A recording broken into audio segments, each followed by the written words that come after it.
हे एक्सेलाइट्स, आज हम बात करेंगे शीट टैब्स के बारे में। ये एक्सेल का एक इम्पॉर्टेंट पार्ट है जो हमें मल्टीपल वर्कशीट्स को मैनेज करने में हेल्प करता है। So let's dive into it.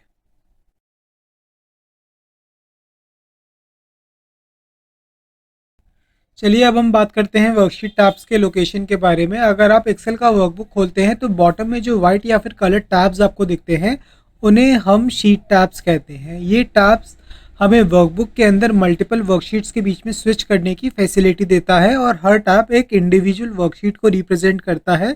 इसी के साथ हर टैब का अपना एक इंडिविजुअल नेम भी होता है। एक वर्कबुक के अंदर कई वर्कशीट्स होती हैं और हर वर्कशीट को आप एक सेपरेट कैनवास की तरह ट्रीट कर सकते हो जिसमें आप अपने डेटा को ऑर्गेनाइज कर सकते हो।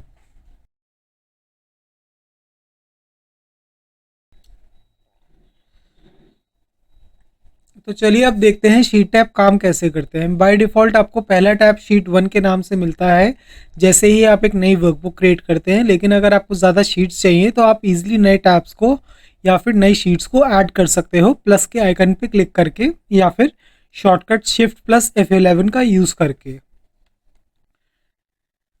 एग्जाम्पल के तौर पे मान लीजिए अगर आपके पास मल्टीपल प्रोजेक्ट्स या रिपोर्ट्स हैं जिसको आप एक ही वर्कबुक में रखना चाहते हैं तो आप न्यू शीट्स को क्रिएट कर सकते हैं और हर वर्कशीट को आप अलग अलग ऑर्गेनाइज कर सकते हैं और हर शीट के अंदर एक अलग डेटा को ऑर्गेनाइज भी कर सकते हैं। ये आपको एक ही फाइल के अंदर अपने डेटा को क्लियरली कैटेगराइज करने की फ्लेक्सिबिलिटी देता है और इसी के साथ आप हर वर्कशीट को एक नया नाम या फिर एक यूनिक नेम दे सकते हो जिससे आप आइडेंटिफाई कर पाओ कि किस शीट के अंदर कौन सा डेटा स्टोर किया गया है।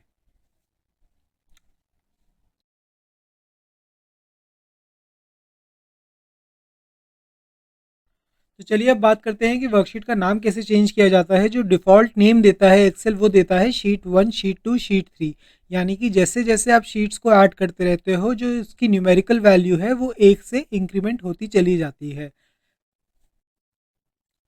वर्कशीट को रीनेम करने के हमारे पास बेसिकली एक्सेल में 3 तरीके होते हैं। जो सबसे पहला तरीका हम डिस्कस करने वाले हैं वो है शॉर्टकट तरीका। तो शॉर्टकट की कॉम्बिनेशन की मदद से हम वर्कशीट को एक नया नाम दे सकते हैं। तो जो शॉर्टकट है वो है Alt plus O plus H plus R।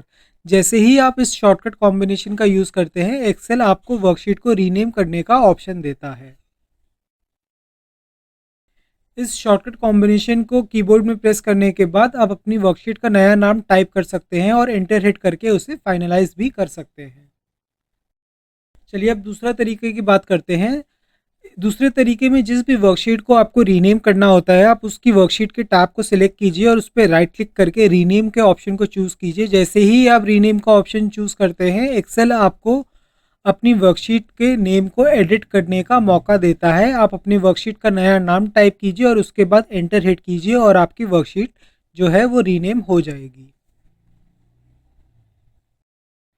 तीसरा और एक क्विक तरीका है वर्कशीट टैब पे डबल क्लिक करना। जैसे ही आप वर्कशीट पे कंटिन्यूसली डबल क्लिक करते हैं तो आपको वर्कशीट को रीनेम करने का ऑप्शन मिलता है। जो नाम आप देना चाहते हैं आप नाम दीजिए और उसके बाद एंटर हिट करके उस नाम को फाइनलाइज कर सकते हैं। एग्जाम्पल के तौर पे मान लीजिए आपके पास एक वर्कबुक है जिसके अंदर आपके पास 4 शीट्स हैं। पहली वर्कशीट पे आपने डेटा को विजुअली रिप्रेजेंट किया है। दूसरी शीट में उस एनालाइज डेटा के ऊपर आपने कैलकुलेशंस परफॉर्म की हैं जिसके बेस पे विजुअलाइजेशन आपने क्रिएट किया है। तीसरी शीट पे वो एनालाइज्ड डेटा है और चौथी शीट में आपके पास रॉ डेटा है। तो आप पहली शीट को नाम दे सकते हैं डैशबोर्ड का, दूसरी वर्कशीट को नाम दे सकते हैं कैलकुलेशन का, तीसरी वर्कशीट को नाम दे सकते हैं एनालाइज डेटा का और चौथी वर्कशीट को आप नाम दे सकते हैं रॉ वर्कशीट का। इसकी मदद से आप किस शीट में कौन सा डेटा है इसको क्विकली आइडेंटिफाई भी कर पाएंगे और वर्कशीट्स के बीच में आप स्मूथली नेविगेट भी कर पाएंगे।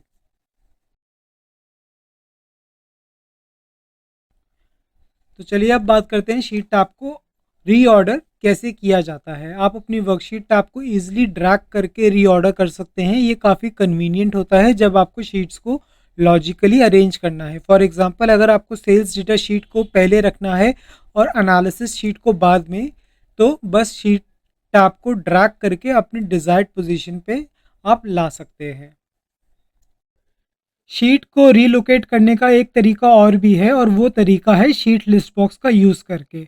आप जिस भी शीट को मूव करना चाहते हैं सबसे पहले उस शीट के टैब पे क्लिक करके उस शीट को एक्टिवेट कीजिए। उसके बाद शॉर्टकट का मेथड यूज़ कीजिए Alt+E+M। इस शॉर्टकट की मदद से शीट लिस्ट बॉक्स का जो डायलॉग बॉक्स है वो लॉन्च होगा और जिस भी शीट से पहले आप उस शीट को अरेंज करना चाहते हैं उस शीट को सिलेक्ट कीजिए लिस्ट बॉक्स में से और ओके पे क्लिक कीजिए। जैसे ही आप ओके पे क्लिक करेंगे आपकी डिज़ायर्ड शीट आपके डिज़ायर्ड लोकेशन पे पहुंच जाएगी।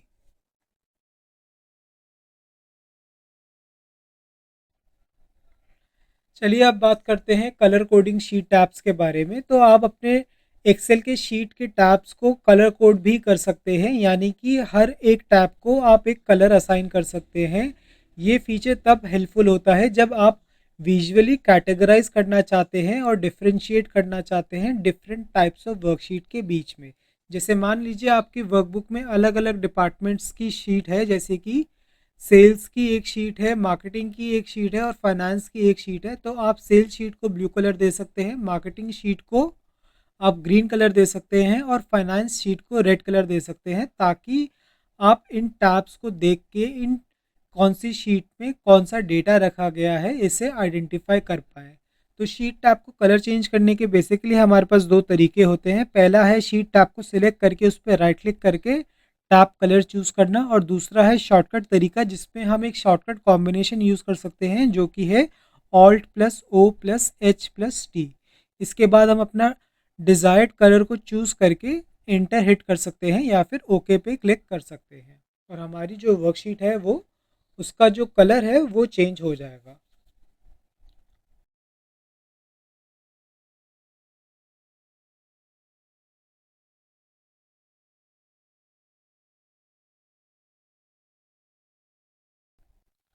अब बात करते हैं कि शीट को डिलीट कैसे किया जाए। तो जिस भी शीट को आप डिलीट करना चाहते हैं पहले तो आप उसके टैब पे क्लिक करके उस शीट को एक्टिवेट कर सकते हैं, फिर राइट क्लिक करके डिलीट ऑप्शन को सिलेक्ट करके अपनी शीट को डिलीट कर सकते हैं। लेकिन एक चीज़ ध्यान रखिए, जब भी आप शीट को डिलीट करते हैं वो डेटा आपका या फिर वो शीट परमानेंटली डिलीट हो जाती है और उसको आप Ctrl+Z से अंडू नहीं कर सकते। तो जब भी शीट शीट को आप डिलीट करें उससे पहले आप अपनी वर्कबुक को सेव करें, उसके बाद शीट को डिलीट करें, ताकि अगर आपको उस शीट को रिट्रीव करना हो तो आप रिट्रीव कर पाएँ। चलिए अब बात करते हैं शीट को डिलीट करने के दूसरे तरीके के बारे में। तो शीट को डिलीट करने का जो शॉर्टकट तरीका है वो है Alt+E+L। जैसे ही आप इस शॉर्टकट कॉम्बिनेशन को प्रेस करेंगे अपने कीबोर्ड पे, एक्सेल आपसे शीट को डिलीट करने का एक मैसेज बॉक्स डिस्प्ले करेगा और आप डिलीट पे जैसे ही क्लिक करेंगे वो वर्कशीट आपकी वर्कबुक से परमानेंटली डिलीट हो जाएगी।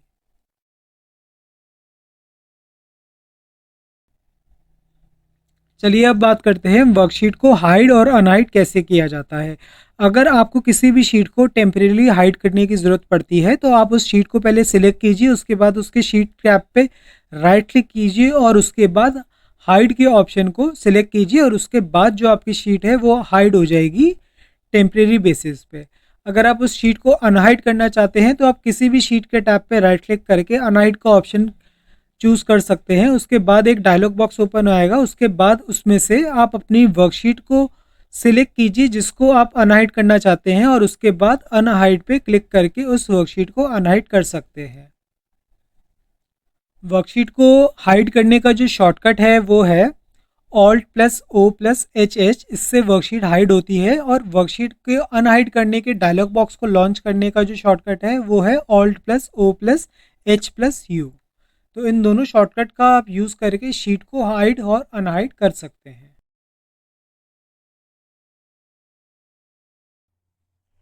कभी कभी ऐसा होता है कि हमारे पास एक ही वर्कबुक में इतनी सारी वर्कशीट्स होती हैं कि सारी शीट्स को एक ही बार पे शीट टैब में शो करना इम्पॉसिबल होता है। तो जब भी ऐसी सिचुएशन आती है जब हमारे पास ज़्यादा शीट्स होती हैं जिनको हम एक ही बार में शीट टैब पे डिस्प्ले नहीं कर सकते, तो शीट टैब के एक्सट्रीम लेफ्ट पे दो टाइनी बटन्स होते हैं एरो के फॉर्म पे जो एक्टिवेट हो जाते हैं और जिन पे क्लिक करके आप शीट टैब के अंदर शीट्स के बीच में स्क्रॉल कर सकते हैं।